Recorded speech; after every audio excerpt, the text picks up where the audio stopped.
Controlled opposition, then and now. It's the Cali Griot, and I want to talk to you about the 1970s. Yep, I'm going to go back. I'm going to go back a ways when I was in college, okay? When I was at the university, at California State University at Los Angeles. The controlled opposition was even in the Pan-African Studies Department, all right? They were keeping an eye on all of us. And in Dr. Ernie Smith's class in Ebonics, one of the very first things he did was get out the controlled opposition. Well, they had a white guy that was in there that wasn't invited. And Dr. Smith told us that he was basically a spy, that he was there to infiltrate the class. So he offered him, the choice to go ahead and leave graciously now. So the white guy got up and walked out of the class. So as a journalist, I did notice on campus that there were other photographers besides me. I should have been the only one. I was doing the public relations for the president of the university, President Rosser, and then he was one of the first black university presidents of a Cal State campus. And so I worked for him. I took all his press photography, press releases. I went and developed the black and white film, printed it, and then sent it out to the Herald, LA Times, Star News, there was Pasadena Star News, different local papers that were around Cal State, which meant I had a press pass, and I used my press pass off campus. So I did a lot of paparazzi work and had a lot of fun. So we had a daily newspaper. At the same time, my major was child development, and I was studying classes like on the black child that weren't offered in the child development department. Actually, when you talk about Auntie Maxine, whether you like her or you don't, she was in my classes at Cal State LA, and her major was child development.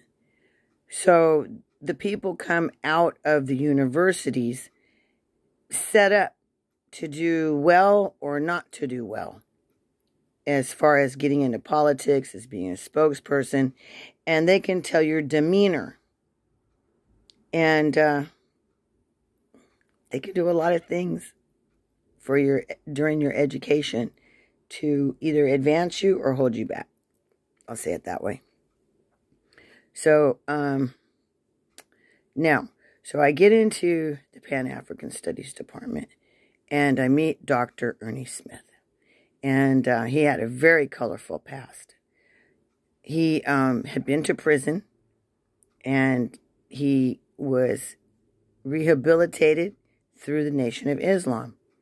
And he did exactly as Malcolm did.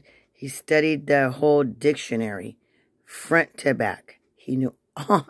That's why he got into linguistics, I guess, after he had done all that. So he studied the Quran, and he was a bow tie wearing Muslim. He had bodyguards when he had large lecture halls, because he had threats on his life all the time. Even like now, where they don't want you to teach certain things in the universities, not the elementary schools, not high schools, but in the universities. So we were on, which you want to call a field trip. On this field trip, we went to Los Angeles Courthouse. And we were so proud that Dr. Smith was going to be an expert witness in a pimping and pandering case.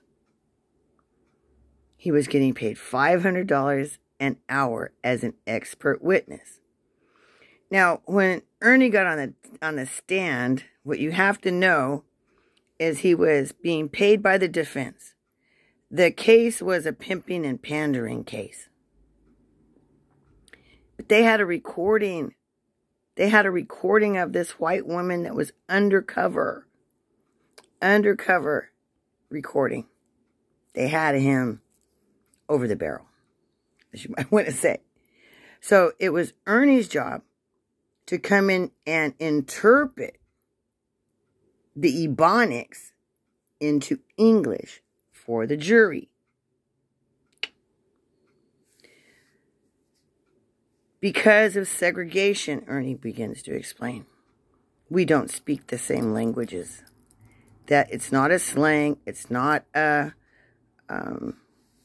jargon, it's not a dialect, it's a Pan-African language, or the Ebonics is a language in itself. It's rooted in Hamitu Bantu, West African language. And it's black people using English words in an African deep root structure. That would be like if you're speaking Spanish.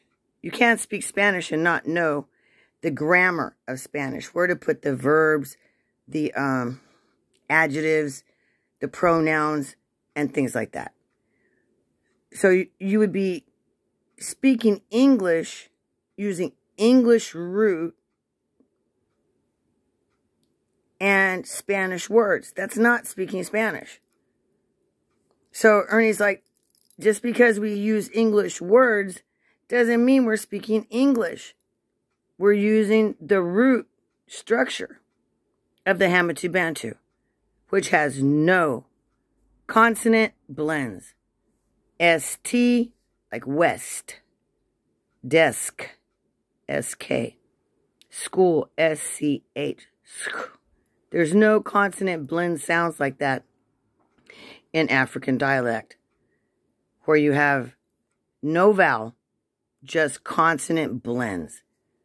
And unless you've been in an integrated environment where you hear that sk, st, it's going to turn out west, des, and then the teacher's going to say, ho, ho, ho, ho, ho, ho. That's wrong.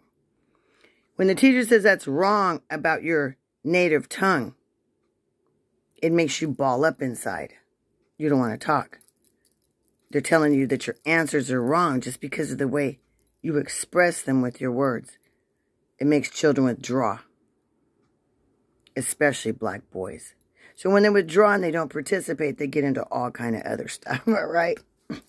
So here we were, all proud, students from Cal State LA, students from Fullerton, and he was teaching at both universities. Here we all are at the courthouse. We go in and we call this prosecuting attorney, we call him Fang. Oh, Fang was something else. Okay.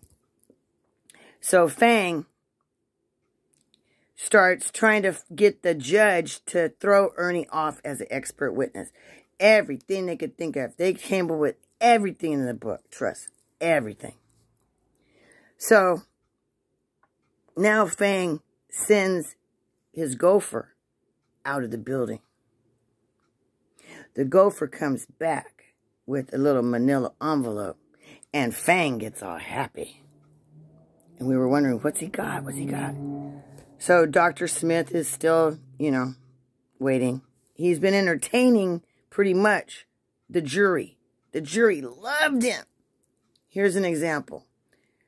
They had said that he was trying to get her to prostitute because he said he was looking for a working girl.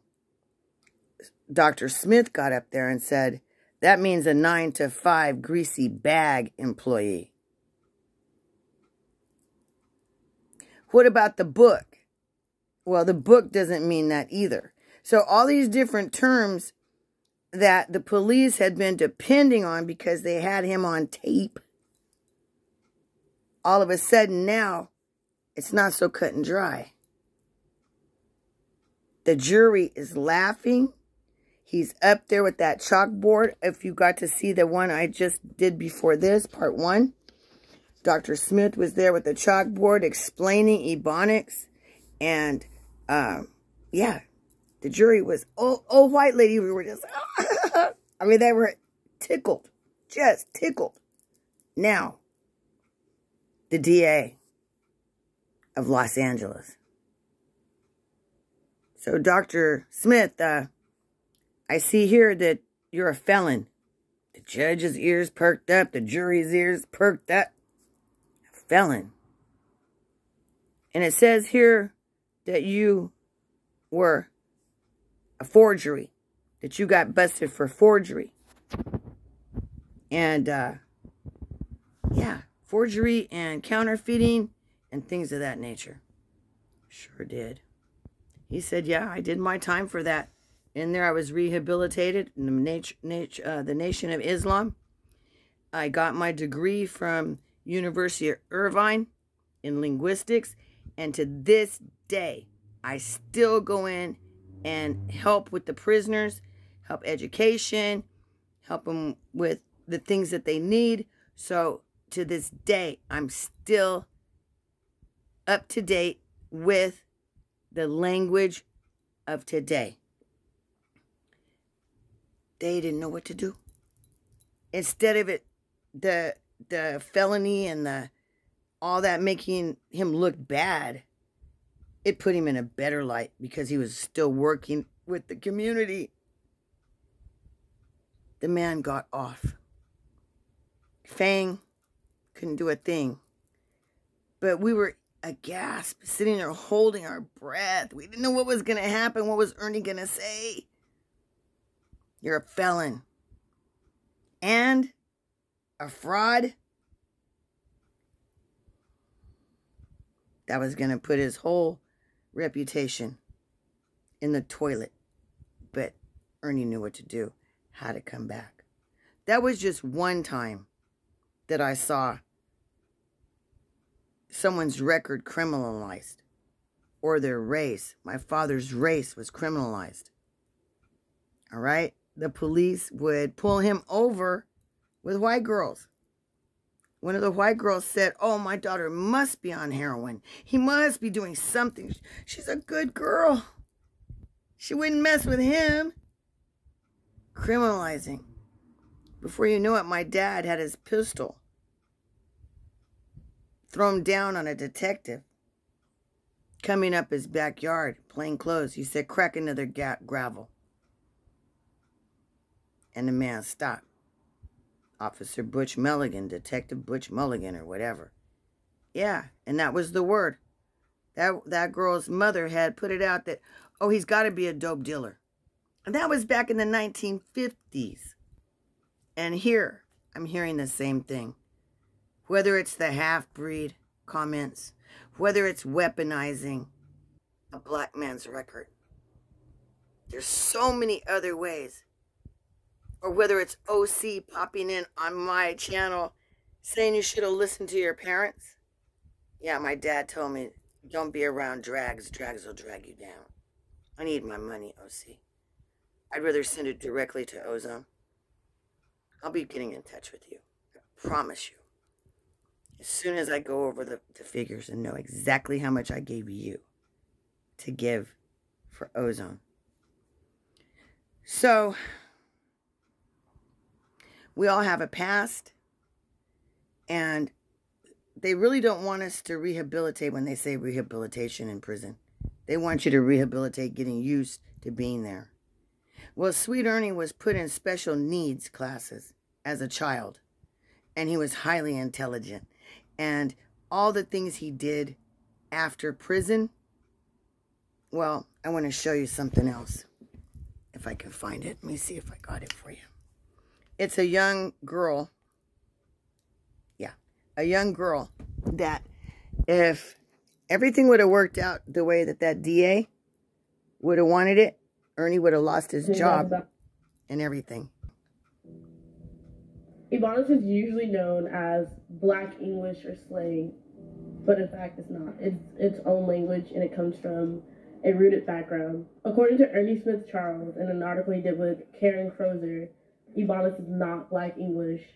They go into the roots and the speech patterns of Ebonics to to prove that it's not Black English. Although it uses English words, the same as how entering elementary school, people who speak Spanish, French, etc. are given courses aside from English, usually known as English as a second language. Statistics show that Black students coming into school score lower on English and literature tests because they're being thrown into a language that is not recognized as their own. Similar to Haitian Creole and French, although Haitian Creole uses French words, they don't have the same dialects and interpretations of those same words or those similar words. That's where Ebonics and English come together. Although we use the same English words, they don't mean the same thing. The speech patterns come from Niger-Congo speech patterns. The same way we say finna be, about to be, gonna be, the B's in that speech pattern come from Niger-Congo. I love it. The young people would have not had him Greetings. as a professor. Hey, where y'all at?